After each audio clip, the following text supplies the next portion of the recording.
Hey YouTube, welcome back to another episode of HGC TV. I'm Bobby Gebbia, partner and criminal law attorney here at Hoelscher Gebbia Cepeda, PLLC in San Antonio, Texas. Before we get started, don't forget to press that subscribe button so that you can be updated every time we upload a new video.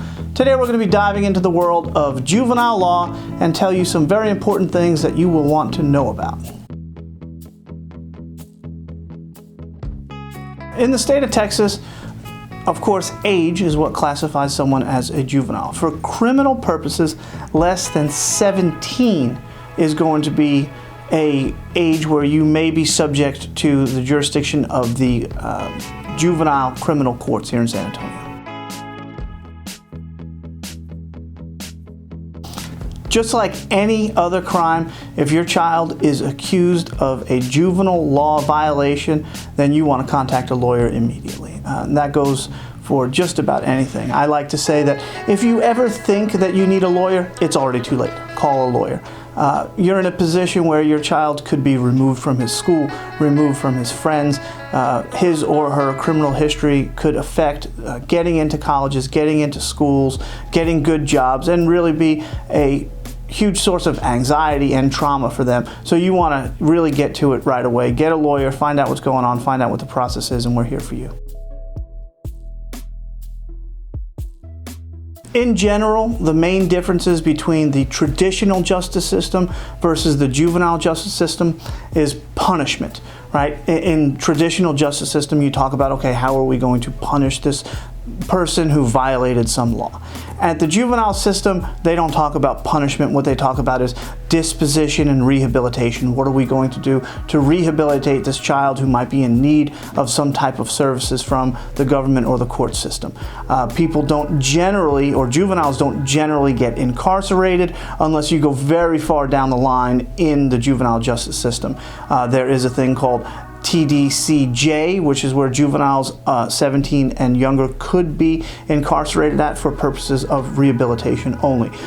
They could be removed from their home and put in placement. That is also a pretty drastic measure, and you have to be pretty far down the line to have gotten that far if you are a juvenile. Most of what you see is some type of probation that will easily be removed from your record once you become of age. Also, the pretrial diversion system is very open to those in need of supervision, depending on what type of offense they have been taken into custody for. A minor can absolutely be tried as an adult in the traditional justice system. In order for that to take place, there's a process called certifying as an adult and transferring to the traditional system. It's called a CNT proceeding, or certify and transfer proceeding. You are entitled to a lawyer, of course, and it does also depend on the gravity of the crime which you're accused of. You're only going to be certified and transferred for those higher level offenses: murder, capital murder, aggravated offenses, etc. And the youngest I think I've ever seen is 14 or 15 years old. If you start getting that young, 14 or 15, it does start to raise some eyebrows. If you are a juvenile who is accused of a crime in the state of Texas, your rights are very similar to the rights of anyone else. You have the right to counsel. You have the right to due process. You have the right to see all of the evidence that's against you. You have the right to a trial. In that trial, it's somewhat different than a criminal trial, where it's the beyond a reasonable doubt standard, etc., or guilty versus not guilty. But all of your due process rights are there, and most importantly, the right to confront your accusers and to challenge the evidence that comes in against you. So if you're charged with a crime and as a juvenile, and that comes to some disposition, whatever that disposition might be, you want to contact a lawyer immediately to find out what your rights are moving forward in order to get your record sealed and or expunged. There are lots of different avenues for juveniles to keep their records clean.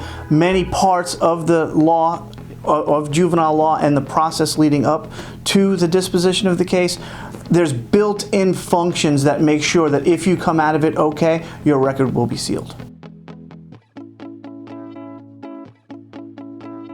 One tip to parents or guardians whose child has been charged with a juvenile offense is to immediately seek help from a lawyer. You need to have a trusted counselor who can guide you through the process. It's incredibly important because there's going to be so much anxiety in that child's mind and in your mind about the future and how these proceedings are going to go. You're going to want to be with someone who you trust, someone who you know, and someone who can show you how it works.